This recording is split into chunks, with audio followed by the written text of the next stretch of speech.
आज इस साधु संत के समारोह में मंच पर उपस्थित हमारे आदरणीय महाराज रविंद्र जी महाराज जो जूनागढ़ अखाड़े के संरक्षक हैं, महाराज रविंद्र पुरी जी जो निरंजनी अखाड़ा के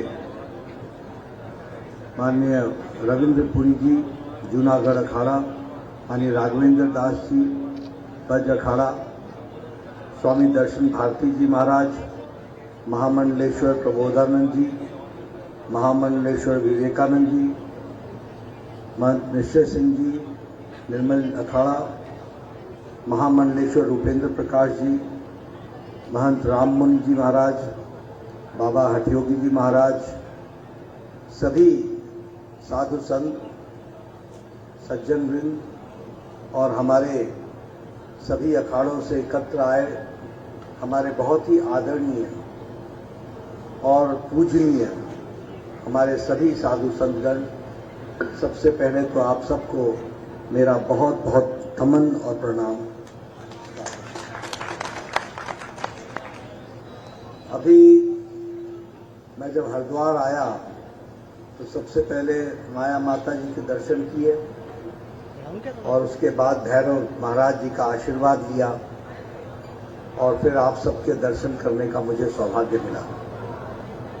मैं और मेरे साथी आज जब यहाँ आए तो महामंडलेश्वर अवधेशानंद जी महाराज द्वारा पूजा की गई, ये हम सबका सौभाग्य था कि उस पूजा में हम सब लोग शामिल हो सके और यहाँ आप सबके दर्शन करने का भी हम सबको सौभाग्य मिला है। उत्तराखंड जिसे हम देवभूमि के नाम से जानते हैं, ऐसी देवताओं की भूमि पर आने का हम सबको सौभाग्य मिला है और हम जानते हैं कि ये जो काल है ये सनातन के जागरण का काल है और ऐसे पूज्य समय पर जब सनातन का जागरण हो रहा हो तो ये मेरा सौभाग्य है कि ऐसे ऋषि पुरुष साधु संत के दर्शन हो और उनके माध्यम से मोदी जी के नेतृत्व में जो हम देश में विकास के लिए राजनीतिक लड़ाई को आगे बढ़ा रहे हैं, उस लड़ाई के शुरुआत में आप सबका आशीर्वाद हम सबको मिल रहा है। इसके लिए मैं आप सबका बहुत ही ऋणी हूं कि आप सब लोगों ने मुझे दिया। प्रधानमंत्री मोदी जी ने बड़े स्पष्ट शब्दों में कहा है कि यह जो अभी का दौर है ये भारत का दौर है और इसीलिए लाल किले के प्राचीर से जो उन्होंने कहा यही समय है और सही समय है, तो वो जो सही समय है ये भारत के गौरव का और भारत का दौर है, ऐसा हम मानते हैं। पिछले 10 वर्षों में आध्यात्मिक जगत हो चाहे सांसारिक जगत हो, देश ने बदलाव का दौर देखा है।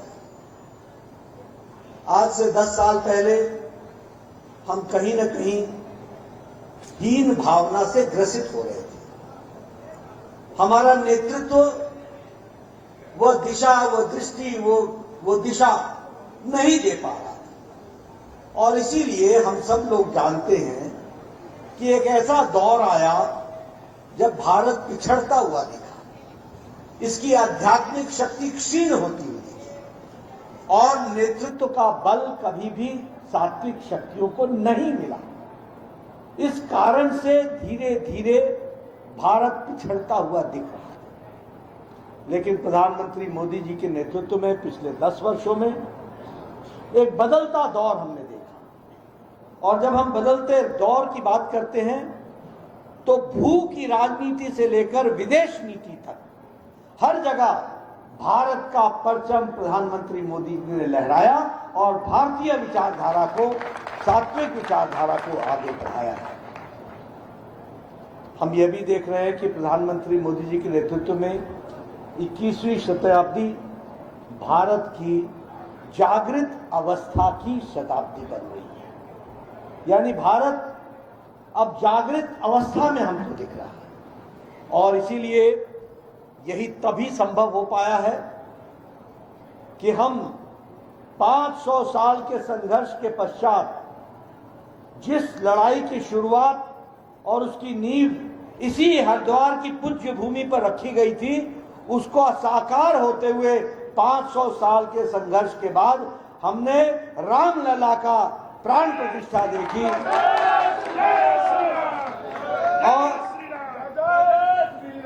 रामलला की प्राण प्रतिष्ठा हमने देखी और रामलला अपने भव्य मंदिर में विराजमान हुए। खुशी की बात यह है कि एक दौर यह भी था जब प्रधानमंत्री मंदिरों से, मठों से दूर रहा करते थे और मोदी जी के नेतृत्व में यह भी दौर हमने देखा कि कठोर सात्विक अनुष्ठान के 11 दिन के पश्चात प्राण प्रतिष्ठा करने के लिए आए तो भारत के यशस्वी प्रधानमंत्री नरेंद्र मोदी जी आए। यह भी हम लोगों ने देखा, ये बदलता दौर हम लोगों ने देखा है और इसीलिए हम कह सकते हैं कि यह जो दौर है वो भारत का 21वीं शताब्दी का जागृत भारत की अवस्था का दौर है। हम लोगों ने काशी तमिल संगम भी देखा। काशी कितनी दूर की सोच। हम जानते हैं बाबा विश्वनाथ के दर्शन के लिए लाखों यजमान, लाखों उनके अनुयायी दक्षिण से बाबा विश्वनाथ के दर्शन के लिए काशी में अनादिकाल से आ रहे थे, अनादिकाल से।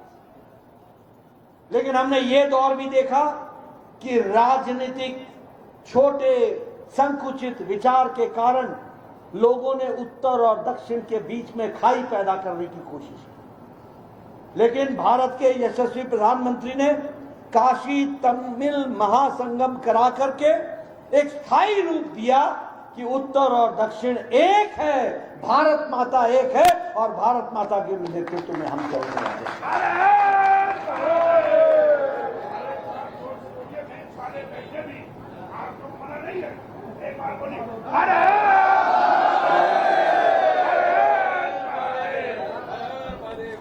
मैं यहां यह भी आपको बताना चाहता हूं कि जब हम कहते हैं कि भारत का जागृत अवस्था का मोदी जी के नेतृत्व में भारत की जागृत अवस्था हमको दिख रही है, तो हमने वो सुषुप्त अवस्था भी देखी है और मैं सुषुप्त अवस्था की बात भी करना चाहता हूं। जब माउंटबेटन ने जवाहरलाल नेहरू से पूछा कि हम सत्ता का हस्तांतरण कर रहे हैं तो सत्ता के हस्तांतरण करने की विधि आपके संस्कृति में क्या है, तो हमारे सात्विकता से और संस्कृति से दूर रहने वाले उस समय के प्रधानमंत्री ने कहा हमारे यहां कोई व्यवस्था नहीं है। उस समय सी राजगोपालाचारी जी ने कहा कि नहीं, हमारे यहां व्यवस्था है और चोल राजवंश से, चोल डायनेस्टी से उन्होंने वहां के पुजारियों को बुलाकर, पंडितों को बुलाकर हवाई जहाज में उनको लेकर के दिल्ली आए और सिंघोल जो धर्म का प्रतीक है, जो धर्म के प्रतीक के दृष्टि से जाना जाता है, जिसे राजा को देकर के यह बताया जाता है कि तुम राजा भी हो लेकिन तुम धर्म के संरक्षक हो और यह धर्म दंड है जो तुमको लेकर के जाता है। इसकी व्यवस्था सी राजगोपालाचारी जी ने की और वो चोल डायनेस्टी के पुजारी वहां आकर के उन्होंने पूजा की।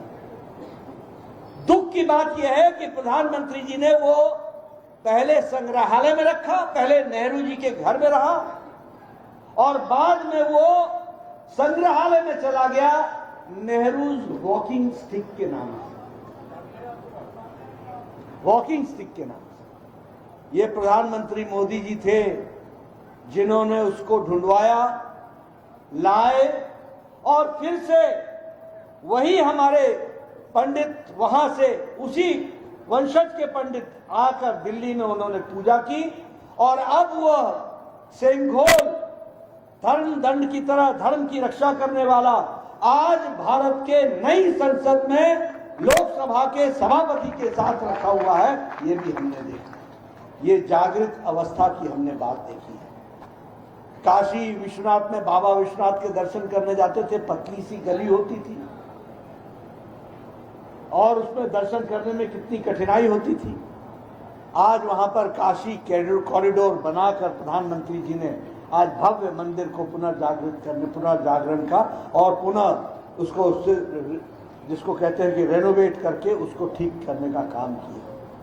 केदारनाथ धाम को फिर से स्थापित करके और उसकी भी एक तरीके से उसका पुनर्निर्माण करके उसको पूरा करने का काम किया। महाकाल उज्जैन में महालोक का स्थापना की गई और उसी तरीके से जो कलाकृतियां थी उनको भी संभाल करके रखने का काम किया गया है।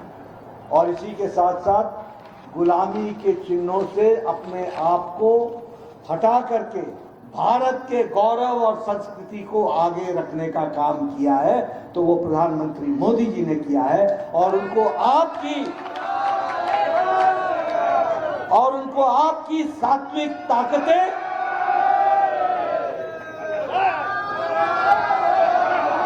सभी अपने स्थान पर खड़े हो जाएंगे। वीर बजरंगे,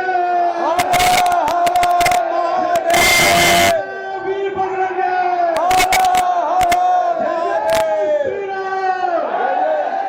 जय जय श्री राम। और इसी तरीके से भारत को पुरानी गुलामी की मानसिकता से निकालकर गौरवपूर्ण भारत को पुनर्स्थापित करने में प्रधानमंत्री मोदी जी का नेतृत्व ने एक अभूतपूर्व भूमिका अदा की है। ये हम लोगों ने देखा है।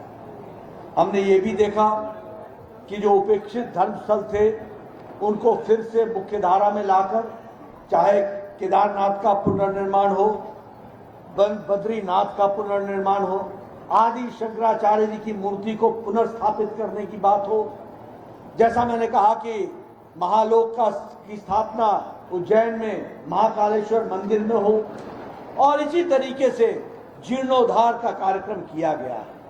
और आज मुझे ये भी खुशी है कि उत्तराखंड में प्रधानमंत्री मोदी जी के द्वारा मानसखंड मंदिर माला मिशन के तहत जागेश्वर धाम अल्मोड़ा, हाट कालिका पिथौरागढ़ और नैना देवी नैनीताल, इनका भी पुनर्जागरण और पुनर्निर्माण का कार्य चल रहा है। इस तरीके से आगे हम ये भी जानते हैं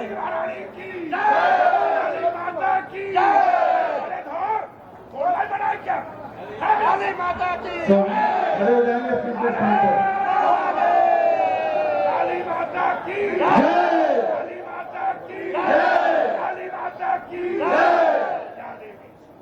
हमने ये भी देखा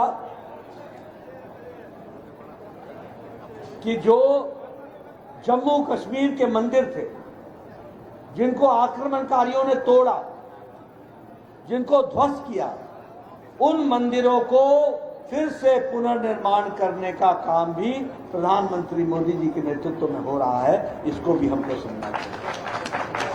शीतलनाथ मंदिर का 31 साल बाद ताला खोला गया और उसी तरीके से हर दृष्टि से विकास के लिए नए आयाम को आगे बढ़ाने का काम किया गया। और हमें बड़ी खुशी होगी ये जान करके कि जिस सऊदी अरेबिया में एक समय में पूजन भी वर्जित था, उस सऊदी अरेबिया में बाप्स का स्वामीनारायण मंदिर का वहां पर भव्य मंदिर बना है और उसका भी श्री गणेश प्रधानमंत्री मोदी जी ने किया है। हम लोग जानते हैं कि हमारे भाई, जो हिंदू भाई बांग्लादेश में, पाकिस्तान में, अफगानिस्तान में जो वहां के धार्मिक असहिष्णुता के कारण जिनको रिलीजियस कारणों से वहां से निकाला गया उनको भी नागरिकता देने का काम किया, तो प्रधानमंत्री मोदी जी ने भारत में दिया। यानी हमारे हिंदू भाई, हमारे ईसाई भाई, हमारे जैन भाई, हमारे सिख भाई जो जो वहां से प्रताड़ित हुए उनको भी जगह देने का काम किया, तो प्रधानमंत्री मोदी जी ने दिया है। ये भी हमको ध्यान है। अभी अभी अफगानिस्तान से हमारे सिख भाई आए, उनको यहां स्थान देने का काम प्रधानमंत्री मोदी जी ने किया। अफगानिस्तान से 72 में लोग आए, उनको स्थान देने का काम प्रधानमंत्री ने, जिसके हम रिलीजियस परसिक्यूशन कहते हैं, धार्मिक कारणों से जिनका उत्पीड़न होता है उनको भी कहीं स्थान मिला है, तो भारत माता की गोद में मिला, प्रधानमंत्री मोदी जी के माध्यम से मिला। और इसी तरीके से देश के विकास के लिए गांव, गरीब, वंचित, पीड़ित, शोषित, दलित, महिला, युवा, इनको सशक्तिकरण करने का काम भी किया है, तो प्रधानमंत्री मोदी जी के नेतृत्व में हुआ है, और इसलिए देश आगे बढ़ा है। अभी अभी आपने देखा होगा कि लोगों ने देश को जातियों के माध्यम से बांटने का प्रयास कई माध्यमों से हमारे विरोधी दलों ने किया, लेकिन प्रधानमंत्री जी ने क्या कहा? ज्ञान की बात की। ज्ञान में जी फॉर गरीब, वाई फॉर युवा, ए फॉर अन्नदाता, एन फॉर नारी शक्ति। अगर गरीब की चिंता हो गई, अगर युवा की चिंता हो गई, अगर अन्नदाता की चिंता हो गई, अगर नारी शक्ति का सशक्तिकरण और सम्मान हो गया, तो भारत आगे बढ़ जाएगा, सभी जातियों का भला हो जाएगा। इस बात को हमने कहा और इसी बात को लेकर के हम सब लोग आगे बढ़ गए। इसलिए यह आपकी सात्विक ताकतों के माध्यम से जो हमें शक्ति मिलती है, और मोदी जी के नेतृत्व में भारत पुनर्जागृत अवस्था की ओर आगे बढ़ रहा है, उसको हमको आगे बढ़ाना है, ये मैं जरूर कहना चाहता हूँ। एक, मैं आप सब लोग ऋषि पुरुष हैं, दिन रात अध्यात्म के दुनिया में आप लोग स्थापित होकर के, विराजमान होकर के पूजन, मंथन, चिंतन लगातार कर रहे हैं। आपकी सात्विक ताकतें आदरणीय प्रधानमंत्री मोदी जी को शक्ति देती है, ताकत देती है, और वह शक्ति समाज के भला के लिए, नारी शक्ति के भला के लिए, युवा शक्ति के भला के लिए, किसानों की ताकत के लिए, सबके लिए अर्पित होती है। और हम सब लोग देश आगे बढ़े, सात्विक विचारधारा के साथ पुनर्जागृत हो, इस काम को लेकर के हम चले। जय श्री राम, जय श्री राम,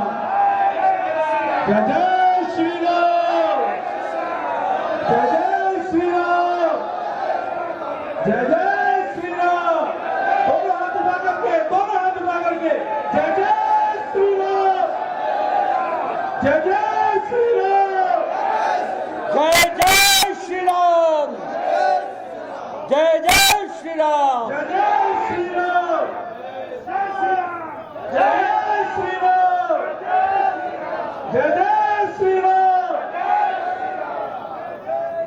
एक बात आपने जरूर देखी होगी कि एक तरफ आप साधु संतों के आशीर्वाद से मोदी जी हर पल देश के नाम, हर पल समाज के नाम, हर पल देश के पुनर्जागरण के नाम पर हर दिन काम कर रहे हैं, लेकिन वहीं पर कुछ लोग धर्म का उपयोग चुनावी समय में किया करते हैं। वो कभी मंदिर नहीं जाते, लेकिन चुनाव के समय मंदिरों के दर्शन करते हैं, जनेऊ पहन करके दिखाते हैं कि मैं भी जनेऊ पहनता हूं। ये मालूम नहीं कि जनेऊ इधर से पहना जाता है या इधर से पहना जाता है। आरती करते समय मालूम नहीं कि ऐसे घुमाई जाती है या ऐसे घुमाई जाती है। लेकिन ये ऐसे लोग हैं जो धर्म का उपयोग करने का प्रयास करते हैं, लेकिन आपकी सात्विक शक्तियां हमेशा मोदी जी को और ताकत देती हैं और यशस्वी बनाने का काम करती हैं। मैं यहां ये भी कहना चाहूंगा कि हम जब सात्विक शक्तियों के आह्वान की बात करते हैं तो दुख के साथ कहना पड़ता है कि कुछ राजनीतिक दल सनातन ताकतों के बारे में अपशब्द भी कहते हैं और टीका टिप्पणी भी करते हैं। बोलिए, ऐसे लोगों को आशीर्वाद मिलना चाहिए क्या? मिलना चाहिए क्या? और ये जो सनातनी ताकतों के बारे में अपशब्द कहते हैं, जो सनातनी ताकतों के बारे में समाज में गलत तरीके के वातावरण पैदा करने का प्रयास करते हैं, जो सनातनी ताकतों को एक तरीके से कलंकित करने का काम करते हैं, वहीं भारत के कुछ पार्टियां चुप्पी साध लेती हैं, बोलने की हिम्मत नहीं होती। ये राजनीति के कारण होती है। बोलिए, ऐसी ताकतों को भी समर्थन देना है क्या? ऐसी ताकतों को भी समर्थन मिलना चाहिए क्या? जो सनातन के विरुद्ध में बोले और पार्टियां गठजोड़ करके उनके साथ चुप रहें, मुंह पर ताला लगा ले,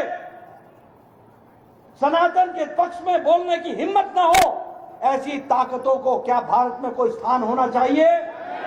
कोई ऐसी ताकतों को कोई भारत की जनता का आशीर्वाद मिलना चाहिए?